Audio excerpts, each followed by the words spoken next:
Today, May 6th, is the 60th day since the legislative session adjourned, and that means that all bills that were passed are to be implemented or put into effect today, unless a different day was specified in the bill.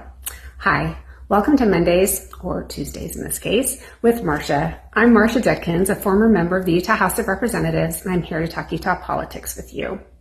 So, over the past 5 years, lawmakers have approved 646 education bills, which is nearly 25% of all the legislation that's been passed.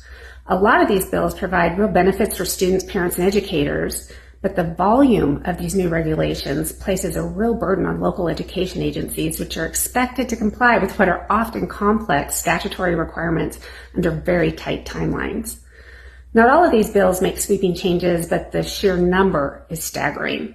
And like I mentioned, unless otherwise specified, these bills must take effect 60 days after the legislative session ends, which this year is May 6th. While many bills include alternate implementation dates, most education-related bills require schools to comply by the start of the upcoming school year.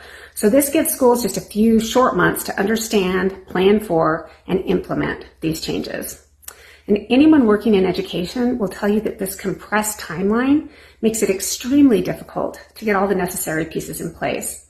In these few months, the State Board of Education has to interpret the new laws, draft rules, create forms and reports, and communicate guidance to school districts.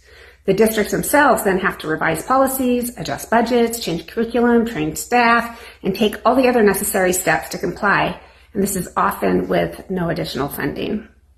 Some bills are short and easy, but some are highly technical or require huge changes. And unfunded mandates are particularly difficult because budgets have to be quickly adjusted to absorb these additional costs in order to be finalized and publicly approved by June 30th. School districts genuinely want to comply, but sometimes there simply isn't enough time to fully understand and implement all that is being asked of them.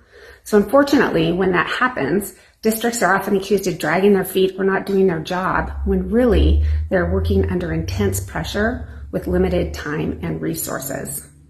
One potential solution to this issue is to limit the number of education bills that can be passed in a single session.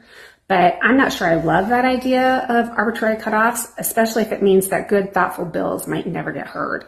And another idea that makes a lot of sense to me, and that I wish I had sponsored as a bill when I was in the legislature, is that education bills would not take effect in the year that they were passed, but instead in the following calendar year, unless an earlier date could be justified.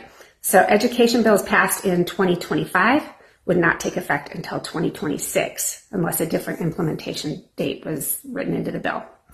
So this would give time for everyone to breathe, to carefully work through the bill, to fix anything that's unclear or has unintended consequences, to plan for implementation, and to build policies that reflect best practice.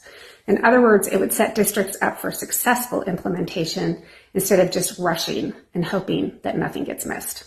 So thanks for listening, and let me know if you have any questions. I'll see you next Monday, or maybe Tuesday.